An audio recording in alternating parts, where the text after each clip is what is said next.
Oke baik, Assalamualaikum warahmatullahi wabarakatuh Bapak Ibu PNS dan P3K yang terhormat. Jumpa lagi di channel ASN Abad 21, channelnya para ASN Indonesia. Nah, di video kali ini Bapak Ibu, kita akan menyampaikan informasi yang valid Bapak Ibu dan benar adanya terkait dua tunjangan untuk PNS dan P3K di tahun 2025. Karena ini sering ditanyakan juga ya, bagaimana kelanjutannya terutama di masa peralihan presiden. Ya, kita ketahui presiden kita saat ini adalah Pak Prabowo. Nah, terkait dua tunjangan ini, apakah akan tetap dilanjutkan oleh Pak Prabowo atau tidak? Nah, ternyata Bapak Ibu itu dilanjutkan. Oke, kita cek informasinya. Sumber informasi kita hari ini adalah dari dokumen nota keuangan dan beserta rancangan anggaran pendapatan dan belanja negara tahun anggaran 2025. Jadi isinya adalah RAPBN 2025, maka berbicara tentang anggaran 2025 semua termuat di sini. Totalnya ada 458 halaman Bapak Ibu, tapi kami akan bahas satu-satu, tidak Bapak Ibu. Kami akan to the point kepada dua tunjangan yang kami maksud itu, yang ini menjadi berita baik tentunya dan kepastian nih ya untuk Bapak Ibu ASN. Oke, kita to the point. Di sini disebutkan Bapak Ibu ya. Oke. Di sini disebutkan paragraf kami zoom ya supaya jelas. Belanja KL dalam RAPBN tahun anggaran 2025 direncanakan sebesar 976.788 miliar yang bersumber dari rupiah murni dan non-rupiah murni. Nah, anggaran tersebut pemanfaatannya untuk apa? Antara lain dimanfaatkan untuk satu, pemenuhan kebutuhan minimum pelayanan pemerintahan termasuk tunjangan hari raya, THR, dan gaji 13. Nah, di sini terjawab Bapak Ibu ya, ke banyak teman-teman ASN ya, baik PNS maupun P3K selama ini yang mencari informasi apakah gaji 13 dan THR tetap dilanjutkan di masa Pak Prabowo. Ini terjawab Bapak Ibu. Ini adalah dokumen RAPBN 2025 dan termuat bahwasanya salah satu peruntukan anggaran 2025 adalah gaji 13 dan THR Bapak Ibu. Selain itu di RAPBN juga ini ya termuat sebuah informasi menarik. Disebutkan di paragraf sini Bapak Ibu. Selanjutnya, Pagu DAU tahun 2025 secara nasional ditetapkan dengan mempertimbangkan kebutuhan pelayanan publik daerah, kemampuan keuangan negara, Pagu TKD secara keseluruhan, target pembangunan nasional, dan kenaikan gaji pokok ASN. Ini yang menarik Bapak Ibu. Ada redaksi kenaikan gaji pokok ASN untuk tahun 2025. Nah, skemanya seperti apa? Kita akan lihat lebih detail nanti dari pengumuman Pak Presiden tentunya. Nah, ini akan kami pantau informasinya, kami akan share ketika memang sudah ada informasi valid dari pihak pemerintah terkait poin kenaikan gaji pokok ASN ini Bapak Ibu. Yang pasti, dari masa transisi pemerintahan Pak Jokowi ke Pak Prabowo, Ibu Menteri Keuangan itu sudah mengatur sedemikian rupa sehingga anggaran itu fleksibel dalam artian, kalau misalnya ada kenaikan gaji 2025 itu bisa ditentukan oleh Presiden terpilih, bisa dialokasikan seperti itu. Ini sudah disampaikan oleh Kementerian Keuangan terkait transisi anggaran berikut ini. Untuk postur APBN ini menggambarkan amplop besarnya. Tapi beberapa spesifik memang mohon maaf belum bisa dispesifikkan karena ada kan nanti memberikan kepada pemerintahan baru mengenai bagaimana nanti format kabinetnya, siapa yang akan in charge untuk program apa.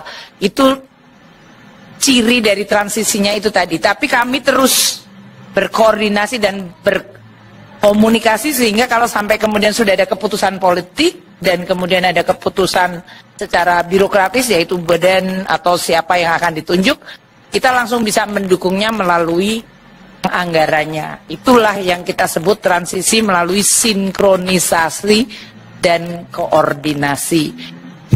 Selamat sore Bapak Ibu Menteri semuanya. Saya Givari dari Kumparan. Ada beberapa pertanyaan nih Pak. Yang pertama Pak, saya mau memastikan Pak terkait tadi di pidato keuangan Pak Presiden nggak sebut kenaikan gaji PNS di 2025. Nah itu sebenarnya jadi naik atau enggak Pak? Kalau jadi itu mungkin berapa gitu Pak? Terima kasih, semuanya diborong ke Menteri Keuangan. Ada pertanyaan berulang, jadi mungkin udah cukup ini. Silakan Bu Menteri Keuangan. Baik, tadi sudah disampaikan ini adalah APBN transisi. Dan sebagian dari transisi itu nature-nya ada yang sudah spesifik dari sisi angka, ada yang belum spesifik angkanya untuk program-program baru terutama, atau program lama yang akan diteruskan. Jadi seperti yang tadi saya sampaikan di dalam presentasi bahwa APBN ini tadi belanja KL termasuk tadi dari Kementerian Pertanian yang menyampaikan atau Menteri PUPR kok anggaran saya masih kecil gitu.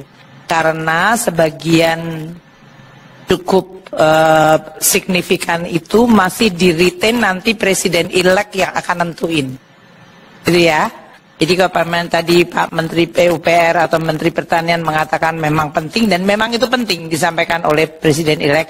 Namun nanti format untuk berapa Kementerian Pertanian akan ditambahkan anggaran untuk program tadi yang disampaikan yang itu memang menjadi prioritas. Seperti pencetakan sawah maupun berbagai masalah pengairan. Itu nanti akan ditetapkan oleh Presiden-elek. Mungkin saya mengingatkan sekali lagi siklusnya ya. Kita sampaikan ke DPR dan DPR sudah tahu bahwa ini adalah baseline APBN. Kita akan bahas. Sebagian nanti di dalam pembahasan KL-KL ini kan oleh Menteri saat ini. Tapi nanti kan Bapak Presiden-elek kan punya kabinet baru. Dan oleh karena itu, saya akan sampaikan pembahasan dengan DPR yang nanti sampai dengan akhir September akan mengetok APBN-nya, menyetujui, tapi kemudian Presiden baru dengan kabinet baru akan kemudian melihat program itu.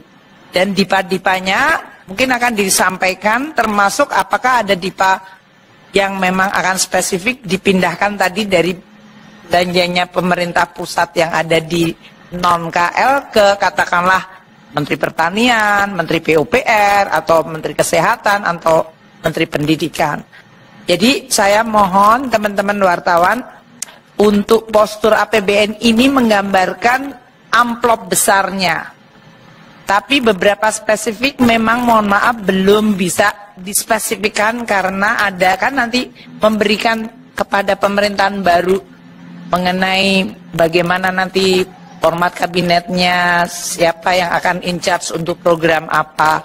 Itu ciri dari transisinya itu tadi. Tapi kami terus berkoordinasi dan berkomunikasi sehingga kalau sampai kemudian sudah ada keputusan politik dan kemudian ada keputusan secara birokratis yaitu badan atau siapa yang akan ditunjuk, kita langsung bisa mendukungnya melalui anggarannya. Itulah yang kita sebut transisi melalui sinkronisasi dan koordinasi. Jadi mohon sabar teman-teman sekalian. 71 triliun siapa yang mengeksekut nanti akan diumumkan sendiri oleh Bapak Presiden terpilih atau nanti akan ada siapa yang akan menggunakan tadi yang detail. Makanya Pak Menteri Nadiem juga tidak menjelaskan. Karena kita sudah mengalokasikan di dalam format gedenya. Karena sekarang itu keputusan proses siklus APBN harus ditetapkan oleh DPR. Namun juga masih ada di mana tadi Presiden yang sekarang dengan kabinet sekarang dengan Presiden baru.